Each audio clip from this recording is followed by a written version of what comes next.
हाय दोस्तों, मैं हूं प्रतीक्षा और आप देख रहे हैं साइबर पीस एकेडमी। पिछले 20 सालों में टेक्नोलॉजी ने हमारे जीवन को शायद किसी भी अन्य चीज से ज्यादा प्रभावित किया है। टेक्नोलॉजी का ये इम्पैक्ट लॉन्ग लास्टिंग है, क्योंकि ये हमारे पेशेवर जीवन में ही नहीं, निजी जीवन का भी हिस्सा है, खासकर बच्चों की।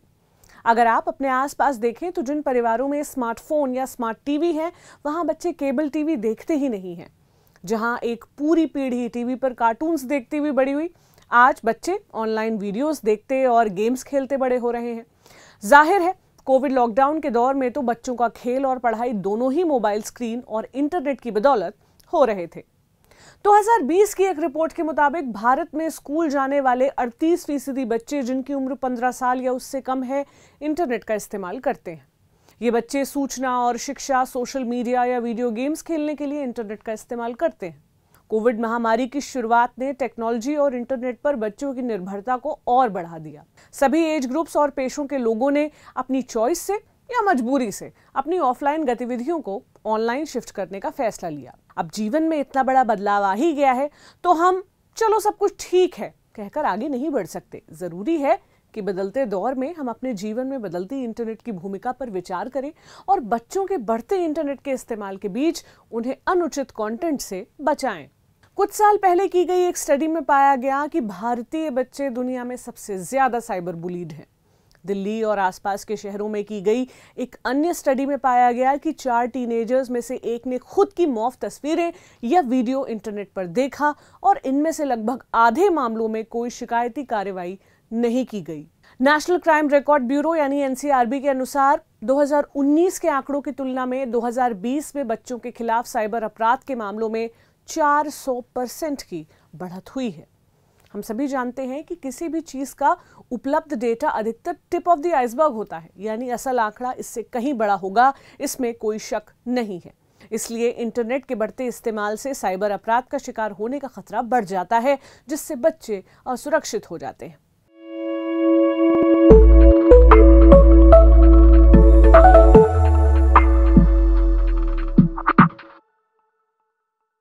साइबर पीस एकेडमी के एपिसोड 2 में हम समझेंगे कि साइबर दुनिया में हम अपने बच्चों को कैसे सुरक्षित रख सकते हैं, कैसे उन्हें गाइड कर सकते हैं कि अनुचित कंटेंट और बुलिंग से बचा जाए, और किस तरह उन्हें ये भरोसा दे सकते हैं कि वो आगे बढ़कर शिकायत करें और अगर उनके साथ कोई अनुचित व्यवहार होता है तो उसे बताने में वे पीछे ना हटें। इस वीडियो का मकसद बच्चों को डराना या इंटरनेट के इस्तेमाल से दूर भगाना नहीं है, बल्कि एक तेजी से भाग रहे डिजिटल युग में बच्चों की ऑनलाइन सुरक्षा के बारे में जागरूकता फैलाना है और एक बच्चे को वो जानकारी और संसाधन उपलब्ध करवाना है जिससे वो एक जिम्मेदार इंटरनेट यूजर बन सके। सबसे पहले शॉर्ट में समझते हैं कि क्या है साइबर अब्यूज। साइबर या ऑनलाइन अब्यूज को किसी भी ऐसे ऑनलाइन व्यवहार के रूप में समझा जा सकता है जो किसी व्यक्ति को धमकाने, परेशान करने, नुकसान पहुंचाने या अपमानित करने के लिए किया जाता है। यानी वो उत्पीड़न या हरासमेंट जो इंटरनेट, मोबाइल टेक्नोलॉजी या अन्य डिजिटल सेवाओं का इस्तेमाल कर किया जाता है। अगर किसी को ऑनलाइन स्पेस में डर या असुरक्षा की भावना महसूस होती है तो माना जाता है कि उसे साइबर अब्यूज का सामना करना पड़ा है। ये किसी भी डिवाइस के माध्यम से हो सकता है जो वेब से जुड़ा हो, जैसे कंप्यूटर, टैबलेट और सेलफोन। अब्यूज करने वाला कोई अजनबी या परिचित व्यक्ति पुरुष या महिला, वयस्क या किशोर या पूरी तरह से गुमनाम हो सकता है।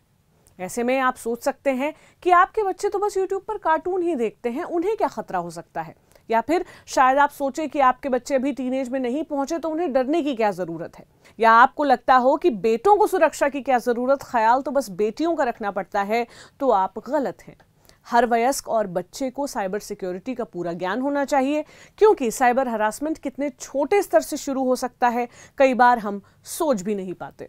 कोई भी व्यक्ति जो आज एक इंटरनेट यूजर है, उसे साइबर अब्यूज का शिकार होने का जोखिम है। ये बात बच्चों के केस में और भी जरूरी हो जाती है, क्योंकि बच्चे दिमागी रूप से तेज होते हुए भी नई टेक्नोलॉजी का इस्तेमाल सीखने, ऑनलाइन अब्यूज को पहचानने, रोकने या उससे डील करने के लिए प्रैक्टिकली और इमोशनली तैयार नहीं होते।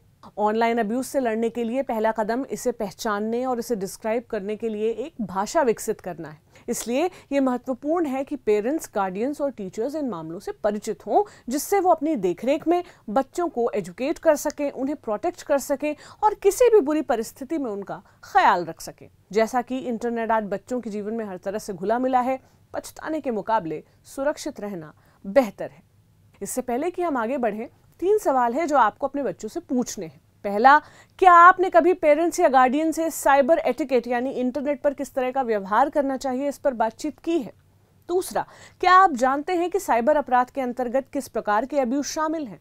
तीसरा, क्या आपको लगता है कि अगर आपके सामने साइबर अब्यूज की कोई घटना आए तो आप उसकी पहचान कर पाएंगे? हम में से अधिकतर लोग खुलकर अपने बच्चों से साइबर सिक्योरिटी पर चर्चा नहीं करते। इसकी सबसे बड़ी वजह यह है कि इस तरह के अपराध हमारे लिए कंपैरेटिवली नए हैं। हमारे देश में एडल्ट्स में ही इंटरनेट को लेकर लिटरेसी की कमी है, जो जाहिर सी बात है बच्चों को भी प्रभावित करती है। ये वीडियो इसलिए भी महत्वपूर्ण है क्योंकि ये बच्चों के साथ साथ पेरेंट्स के लिए भी एक सबक है। साल 2021 में दुनिया भर में एक नया ऐप बड़ा मशहूर हुआ था, जिसका नाम था क्लब हाउस। लोग यहाँ अलग अलग मसलों पर चर्चा करते एक ऑडियो ग्रुप में, लेकिन किसी भी सोशल मीडिया प्लेटफॉर्म की तरह यहाँ से भी अब्यूज की खबरें आने लगी। साल 2022 की शुरुआत में दिल्ली पुलिस के पास एक केस पहुंचता है जिसमें क्लब हाउस पर महिलाओं के लिए अश्लील बातें की जा रही थी और उनके ऊपर गोलियां लगाई जा रही थी। पुलिस ने छानबीन के बाद जब गिरफ्तारी की तो ग्रुप का एक एडमिन 17 साल का लड़का था। इंटरनेट की दुनिया में बच्चे न सिर्फ प्रताड़ना का शिकार हो सकते हैं, बल्कि अगर उन्हें सही दिशा नहीं मिली तो वे खुद भी क्राइम की दुनिया में पहुंच सकते हैं। हम समझेंगे कि किस तरह बच्चों को भटकने से रोका जा सकता है। चाइल्ड साइबर अब्यूज से लड़ने के लिए सबसे जरूरी यह समझना है कि बच्चों का साइबर अब्यूज किन तरीकों से हो सकता है। आइए इन तरीकों पर नजर डालते हैं। पहला, साइबर स्टॉकिंग और साइबर बुलिंग। किसी व्यक्ति या ग्रुप को टारगेट करते हुए नफरत या नीचा दिखाने के इरादे से लगाया गया टेक्स्ट, संदेश या पोस्ट, फोटो या रिकॉर्डिंग, झूठी अफवाह या गॉसिप फैलाना साइबर बुलिंग कहलाता है। अनचाहे तरीके से किसी का ऑनलाइन पीछा करना, उनकी जानकारी निकालना और उस जानकारी या तस्वीर के इस्तेमाल से उन्हें परेशान करना साइबर स्टॉकिंग कहलाता है। ऑनलाइन ग्रूमिंग, इंटरनेट पर किसी नाबालिग या कभी कभी उनके परिवार के साथ दोस्ती करना, उनका भरोसा जीतकर उनसे इमोशनल कनेक्शन बनाना, बच्चे के मन से हिचकिचाहट निकालना और अंत में उसका यौन शोषण करना ऑनलाइन ग्रूमिंग कहलाता है। फिशिंग और ऑनलाइन धोखाधड़ी। फिशिंग एक प्रकार की सोशल इंजीनियरिंग है जहां एक अटैकर संवेदनशील जानकारी निकालने के लिए धोखाधड़ी वाले मैसेज करता है। वहीं ऑनलाइन धोखाधड़ी में भी पीड़ित के क्रेडिट कार्ड, आधार कार्ड, बैंक अकाउंट वगैरह इस्तेमाल कर उसके साथ फ्रॉड किया जाता है। इन दोनों के बारे में हम आपको विस्तार से अपने पिछले एपिसोड में बता चुके हैं। अगर आपने वो एपिसोड अब तक नहीं देखा है तो जरूर देखें। नाबालिगों को इस बारे में कम नॉलेज होने के चलते इसमें फंसने का खतरा ज्यादा रहता है। बाल शोषण सामग्री का एक्सपोजर। 5 फरवरी 2023 को पुलिस ने मेरठ से एक शख्स को गिरफ्तार किया, वो भी इंटरपोल से टिप मिलने के बाद। वो इंडिया में बैठा तुर्की में चाइल्ड पोर्न डिस्ट्रीब्यूट कर रहा था। तमाम धाराओं के तहत उसे गिरफ्तार किया गया। ये ऐसा इकलौता वाकया नहीं है, दुनिया भर में कई विकृत मानसिकता वाले लोग चाइल्ड पोर्न देखते और शेयर करते हैं। क्या होता है चाइल्ड पोर्न? वो फोटो, वीडियो, साउंड क्लिप, साहित्य, ग्रंथ, ईमेल वगैरह सर्कुलेट करना जिसमें बच्चों को यौन रूप से पेश किया जाए। चाइल्ड पोर्नोग्राफी बेहद आम और खतरनाक है और भारतीय कानून में इसे लेकर कड़ी सजा भी है, जिसके बारे में हम आपको आगे बताएंगे। अगला क्राइम है पहचान की चोरी, यानी वो अपराध जिसमें एक हमलावर पीड़ित से व्यक्तिगत या संवेदनशील जानकारी प्राप्त करने के लिए धोखाधड़ी करता है और पीड़ित के नाम पर काम करने के लिए इसका दुरुपयोग करता है। इसके बारे में भी हम पिछले एपिसोड में विस्तार से बात कर चुके हैं। हैकिंग और मैलवेयर अटैक, यानी किसी खाते या कंप्यूटर सिस्टम में अनऑथराइज्ड पहुंच के माध्यम से डिजिटल इक्विपमेंट्स और नेटवर्क को कॉम्प्रोमाइज करना। ये तो हो गए साइबर अब्यूज के प्रकार, लेकिन इस तरह उन्हें जानना और असल में उन्हें अनुभव करना दो अलग अलग चीजें होती हैं। अलग अनुभव या यूं कहें अलग ट्रॉमा होता है।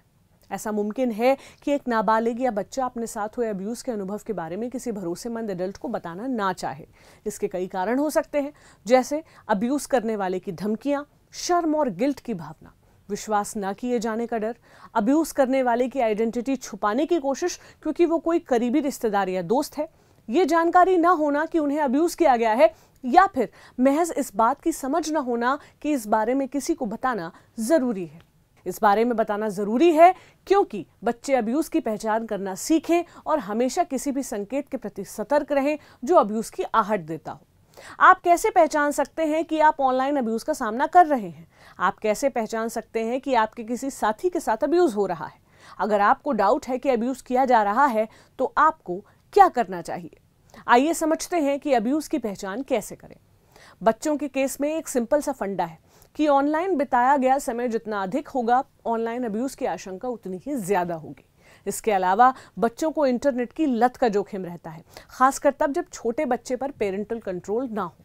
हमने कुछ पॉइंट्स की लिस्ट बनाई है जिन्हें आप अपने दोस्तों साथियों के बीच देख सकते हैं ताकि अब्यूज और लत को जल्दी पहचाना जा सके और उसे खत्म करने की दिशा में काम किया जा सके। तो आप कैसे पहचान सकते हैं कि आप इंटरनेट पर तेजी से निर्भर होते जा रहे हैं और अब्यूज के रास्ते खोल रहे हैं? इन सवालों का जवाब हाँ या ना में दें। क्या आपको लगता है कि आप अपने स्क्रीन टाइम को कंट्रोल नहीं कर पाते? क्या आपकी ऑनलाइन बातचीत के अलावा दूसरी चीजों में इंटरेस्ट कम हो गया है? क्या आपकी ऑनलाइन प्रेजेंस जैसे लाइक्स और शेयर्स आपके विचारों को प्रभावित करती है? क्या आपका डिजिटल इंटरैक्शन आपकी पर्सनल और सोशल लाइफ जैसे परिवार और दोस्तों के साथ बिताए गए वक्त में इंटरफेयर करता है? जब आपका स्क्रीन टाइम कम हो जाता है तो क्या आप ज्यादा चिड़चिड़े या गुस्सैल हो जाते हैं?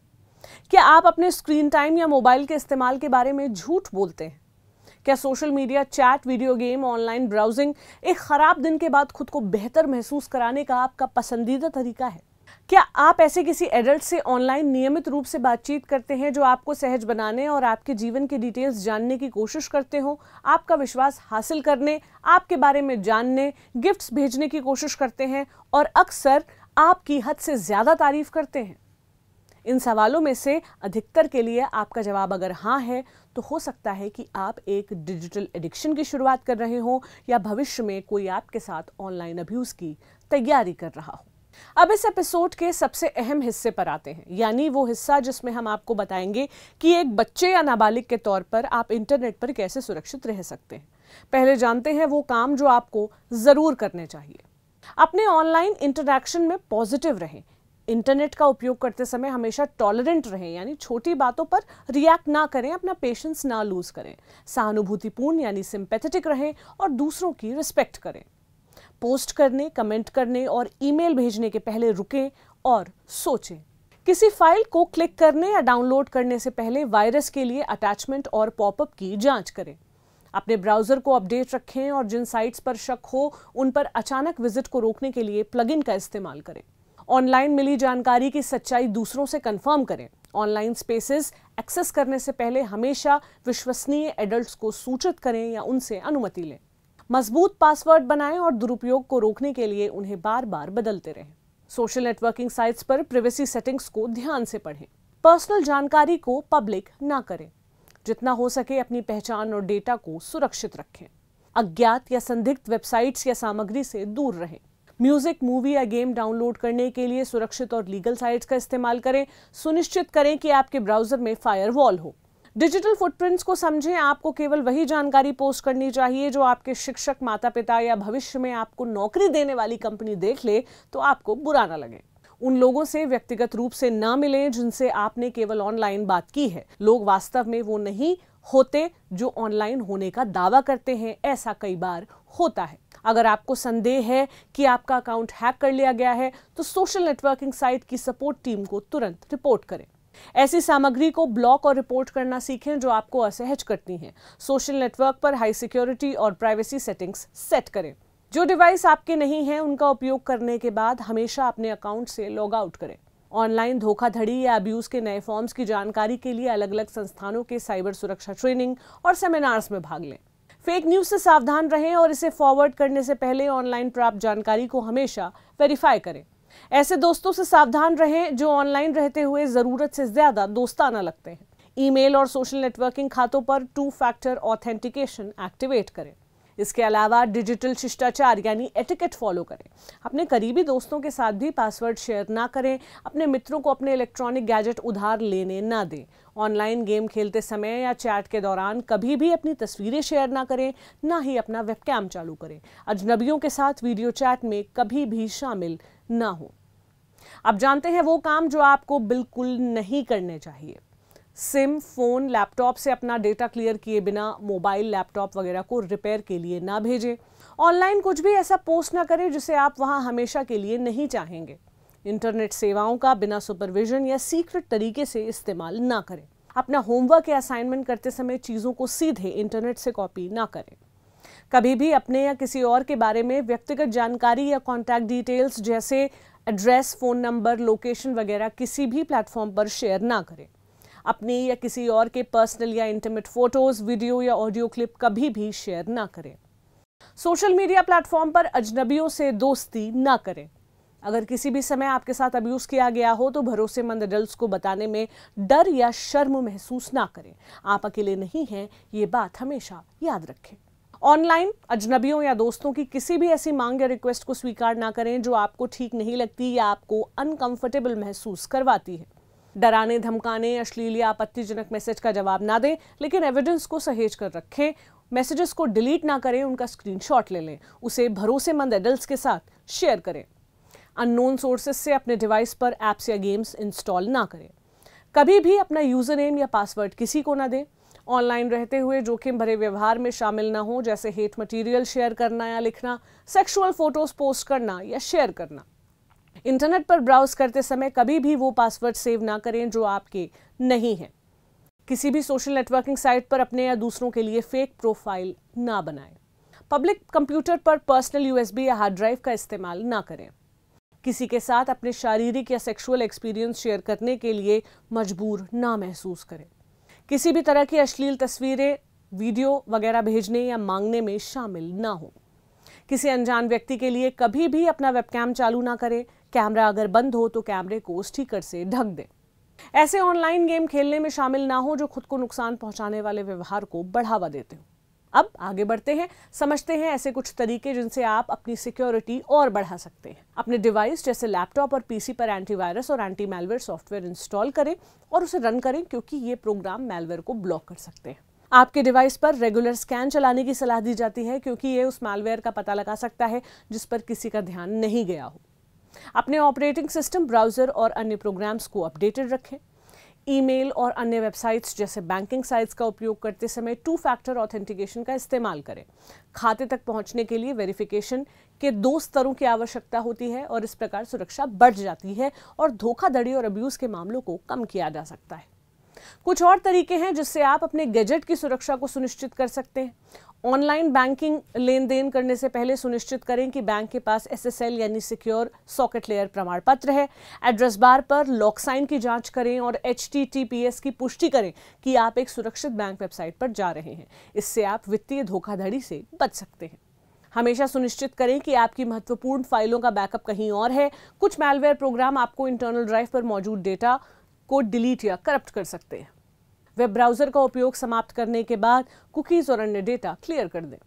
चूंकि बच्चों के बीच गेमिंग बहुत कॉमन है, हम कुछ ऐसी टिप्स भी लाए हैं जो गेमिंग के वक्त आपको सेफ रखेंगी। लेकिन इन टिप्स को जानने के पहले एक सच्ची कहानी सुन लीजिए। साल 2019 में पुणे के एक युवा लड़के की लाश उसके घर में लटकी मिलती है। साथ में एक सुसाइड नोट मिलता है। नोट में लिखी बातें मैं आपको पूरी तरह नहीं बता सकती, लेकिन उसमें जिक्र होता है ब्लैक पैंथर का। लड़का कहता है कि अब ब्लैक पैंथर आज़ाद है और वो अब कुछ भी कर सकता है। जांच में पुलिस को मालूम पड़ता है कि लड़का ब्लू वेल नाम के गेम का एडिक्ट था और गेम के एक टास्क को पूरा करने के लिए उसने सुसाइड किया था। जिस वक्त इंडिया में ब्लू वेल गेम का क्रेज आया था, कई बच्चों ने खुद को नुकसान पहुंचाने की कोशिश की थी। गेमिंग यूं तो एंटरटेनमेंट के लिए है, लेकिन बचपन और टीनेज में इसकी लत बच्चों को बेहद नुकसान पहुंचा सकती है। आइए जानते हैं कुछ टिप्स जो बच्चों को गेमिंग के नेगेटिव असर से बचाएंगी। ऐप इंस्टॉल करने से पहले गेम के नेचर के बारे में पढ़ें। सुनिश्चित करें कि ये आपके लिए लेजिट और आपकी उम्र के हिसाब से है। गेमिंग साइट्स पर इन ऐप खरीदारी करने से पहले सावधानी बरतें।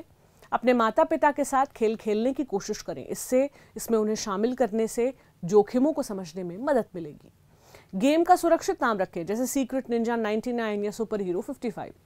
यूजर नेम में फर्स्ट या लास्ट नेम या किसी अन्य व्यक्तिगत जानकारी जैसे डेट ऑफ बर्थ का इस्तेमाल करने से बचें। अगर मुमकिन हो तो ये भी जाहिर ना करें कि आप लड़की हैं या लड़का।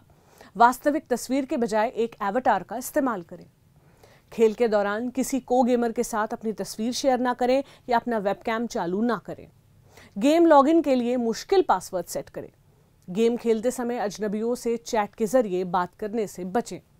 नाम, लोकेशन, फोन नंबर, एज वगैरह जैसी पर्सनल जानकारी किसी भी को गेमर से साझा ना करें। गेमिंग की लत को रोकने के लिए गेमिंग के घंटे सीमित करें। इसके अलावा कुछ कदम हैं जो आप एक पेरेंट या अभिभावक के तौर पर उठा सकते हैं, जैसे पासवर्ड शेयर ना करना। आपके फ़ोन और कंप्यूटर पर ऐसे पासवर्ड आप लगा सकते हैं जो बच्चों के पास ना हो। जब उन्हें फ़ोन या कंप्यूटर इस्तेमाल करना हो तभी आप उन्हें गैजेट अनलॉक करके दें। पेरेंटल कंट्रोल भी आप सेटअप कर सकते हैं। लगभग हर डिवाइस में ऐसी सेटिंग होती है जिन्हें आप एक्टिवेट कर बच्चों को सभी फीचर्स इस्तेमाल करने से रोक सकते हैं, जिससे बच्चों के लिए कुछ ऐप्स ब्लॉक किए जा सकते हैं। साथ ही YouTube जैसे सॉफ्टवेयर जिन पर बच्चे अधिक समय बिताते हैं, वहां आप अपने बच्चे की उम्र दर्ज कर सकते हैं, जिससे YouTube या Google उन्हें एज अप्रोप्रिएट कंटेंट ही दिखाएगा। Google की जगह उन्हें Google का किड्स सर्च इंजन, जिसे किडल कहते हैं, या फिर YouTube की जगह YouTube किड्स इस्तेमाल करने की आदत डलवाएं। अपने होम कंप्यूटर को ऐसी जगह रखें जहां बच्चे उसे छुपकर इस्तेमाल ना कर सकें। अपने इंटरनेट सर्विस प्रोवाइडर से सलाह कर उन साइट्स को ब्लॉक करने की सुविधा के बारे में पूछें जिन तक आप अपने बच्चों को पहुंचने नहीं देना चाहते। अगर आपके बच्चे सोशल मीडिया पर हैं तो उनकी फ्रेंड लिस्ट पर नजर रखें और सेटिंग्स में जाकर उनकी फ्रेंड लिस्ट रेस्ट्रिक्ट करें। समय समय पर रिव्यू करें कि इंटरनेट पर आपके बच्चे क्या कर रहे हैं। और सबसे महत्वपूर्ण बात, आप हर समय अपने बच्चे की जासूसी नहीं कर सकते। यह आपके लिए मुमकिन भी नहीं है और आपके बच्चे के साथ स्वस्थ संबंध के आड़े आता है। इसलिए बातचीत का सहारा लें। बच्चों को अवेयर करें कि बिना सोचे समझे इंटरनेट के इस्तेमाल से उनके लिए किस तरह की मुश्किलें खड़ी हो सकती हैं। अब आते हैं अगले सेगमेंट पर। तमाम सुरक्षा के बावजूद भी अगर हमारे बच्चे ऑनलाइन शोषण या फ्रॉड का शिकार होते हैं तो हम क्या करें, कहां जाएं, किस तरह से शिकायत दर्ज करें। पहले तो ये जान लीजिए कि बच्चों के खिलाफ होने वाले ऑनलाइन क्राइम इंडिया में 3 प्रावधानों के तहत परिभाषित और दंडित यानी डिफाइन और पनिश किए जाते हैं। इंफॉर्मेशन टेक्नोलॉजी एक्ट 2000 और prevention of children against crime and sexual offences यानी पॉक्सो एक्ट 2012 खासकर साइबर क्राइम और बच्चों के साथ होने वाले क्राइम से निपटने के लिए तैयार किए गए थे। पॉक्सो एक्ट में बाद के दिनों में किए गए संशोधन बच्चों से संबंधित साइबर यौन अपराधों की सजा तय करते हैं। इनके अलावा भारतीय दंड संहिता यानी आईपीसी की कई धाराएं साइबर अपराधों को संबोधित करती हैं। इन तीनों में कुल मिलाकर लगभग सभी ऑनलाइन अपराध शामिल हैं जो बच्चों के साथ होते हैं, जैसे cyber stalking, fishing, cyber bullying, identity theft, violation of privacy, hacking, child pornography, online grooming, online child trafficking, defamation, online extortion, online यौन शोषण और सेक्सटिंग। अब इन धाराओं के तहत आप शिकायत कैसे दर्ज करवा सकते हैं? सबसे पहले एक बच्चे और अभिभावक दोनों के तौर पर यह जानना जरूरी है कि ऑनलाइन अब्यूज किसी भी रूप में आपके सामने आ सकता है। अगर ऐसा आपके साथ हुआ है तो इसके बारे में आप अगर एक बच्चे हैं तो अपने माता पिता, अभिभावक या टीचर से जरूर बात करें। एक नाबालिग होने के नाते आपके लिए ये महत्वपूर्ण है कि आपके पास एक ऐसी सहायता प्रणाली हो, एक ऐसा सपोर्ट सिस्टम हो जो शिकायत और न्याय की प्रक्रिया में आपके साथ खड़ा हो। ये सपोर्ट सिस्टम जीवन में भरोसेमंद एडल्ट्स द्वारा आपको मिल सकता है। एडल्ट्स ऑफिशियल प्रोसीजर्स में भी आपकी सहायता कर सकते हैं। हालांकि एक नाबालिग के तौर पर भी आप सीधे संबंधित विभाग में शिकायत कर सकते हैं, लेकिन हम आपको ये सलाह देंगे कि आप उन एडल्ट्स का सपोर्ट जरूर लें जिन पर आप ट्रस्ट करते हैं। साइबर संबंधी अपराधों की सूचना देने के लिए कानून के तहत कई ऑप्शंस हैं। साइबर अपराध की रिपोर्ट करने के सबसे आसान तरीकों में से एक साइबर क्राइम पोर्टल पर शिकायत दर्ज करना या एनसीपीसीआर यानी national council for protection of child rights के POCSO e box web page पर दर्ज करना है। इसके अलावा किसी पास के स्थानीय पुलिस स्टेशन या साइबर क्राइम सेल से सीधे संपर्क करने का ऑप्शन होता है। ये ध्यान रखना महत्वपूर्ण है कि आप निकटतम लोकल पुलिस स्टेशन में साइबर अपराध की एफआईआर दर्ज कर सकते हैं और सीआरपीसी की धारा 154 के तहत हर पुलिस अधिकारी के लिए किसी की शिकायत दर्ज करना कंपलसरी है, चाहे वो उनके अधिकार क्षेत्र में आता हो या नहीं। अगर आप एक बच्चे, स्टूडेंट या एडोलेसेंट के रूप में ऑनलाइन यौन अपराध का शिकार हुए हैं तो आपके देखभाल करने वाले यानी माता पिता, टीचर, गार्डियन के लिए पॉक्सो एक्ट के नियमों के तहत इसकी रिपोर्ट करना अनिवार्य है। कानून के अनुसार आपको और आपके अभिभावक को मुफ्त कानूनी सहायता प्रदान की जा सकती है। अब आपको विस्तार से बताते हैं कि शिकायत दर्ज करने के चैनल्स क्या हैं। सबसे पहले पॉक्सो ई बॉक्स, जिसका हमने जिक्र भी किया था। National commission for protection of child rights यानी एनसीपीसीआर ने POCSO e box system online launch किया है। यह आपको किसी चाइल्ड विक्टिम के यौन उत्पीड़न के किसी भी मामले को दर्ज करने में सहायक है। आप ई-बॉक्स वेब पेज पर जाकर सभी डिटेल्स दर्ज कर सकते हैं। इसके लिए आपको ncpcr.gov.in/POCSO/public पेज को विजिट करना होगा। दूसरा तरीका है 1098 चाइल्ड लाइन। ये महिला एवं बाल विकास मंत्रालय के द्वारा जारी किया गया बच्चों के लिए एक टोल फ्री हेल्पलाइन नंबर है। ये नंबर बच्चों के खिलाफ अब्यूज, हिंसा या बुलिंग के मामलों में सहायता करने के लिए है। साइबर अपराधों को रिपोर्ट करने के लिए भी आप इस हेल्पलाइन पर कॉल कर सकते हैं। अगला तरीका है ई पुलिस। सभी न्यायिक पुलिस थानों को साइबर अपराधों की शिकायत दर्ज करने का अधिकार है। आप भी साइबर अपराध के बारे में किसी न्यायिक पुलिस स्टेशन या साइबर पुलिस स्टेशन से संपर्क कर सकते हैं। साथ ही केंद्र सरकार ने हर राज्य के लिए एक साइबर सेल अधिकारी भी नियुक्त किया है। साइबर अपराध की रिपोर्ट के लिए आप सीधे उनसे संपर्क कर सकते हैं। ज्यादा जानकारी के लिए आप cybercrime.gov.in पर विजिट कर सकते हैं। अगला तरीका है स्कूल कमेटी के जरिए शिकायत करना, जो एक बच्चे के नजरिए से ज्यादा आसान और बेहतर है। पॉक्सो एक्ट 2012 हैंडबुक के अनुसार स्कूल मैनेजमेंट और कर्मचारियों के लिए प्रत्येक संस्थान को सलाह दी जाती है कि वो एक चाइल्ड अब्यूज मॉनिटरिंग कमेटी यानी CAMC का गठन करें। इस कमेटी की जिम्मेदारी चाइल्ड अब्यूज की रोकथाम करना होगा। अगर आप एक नाबालिग हैं जिसे स्कूल के किसी बच्चे के खिलाफ हुए यौन शोषण की जानकारी है, तो ऐसे अपराध के बारे में आपको CAMC को जरूर बताना चाहिए। इंटरनल जांच के बाद कमेटी का एक रिप्रेजेंटेटिव इसे आगे कानून के अधिकारियों को रिपोर्ट करेगा।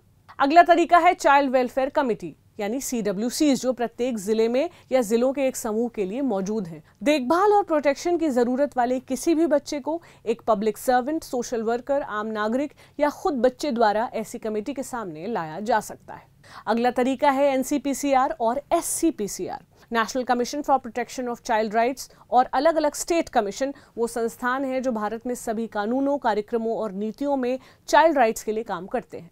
बाल अधिकारों से संबंधित सभी मामलों के लिए कोई भी उनसे संपर्क कर सकता है। इसके अलावा आप NGO का सहारा ले सकते हैं। National cyber crime reporting helpline के लिए आप 1930 पर कॉल कर सकते हैं। अगर आप हमसे जुड़ना चाहें तो helpline@cyberpeace.net पर ईमेल लिखें या 9570000066 पर व्हाट्सएप करें। उम्मीद है इस वीडियो में दी गई जानकारी आपके काम की होगी। इसे देखें और अपने साथ अपने बच्चों का ख्याल रखें।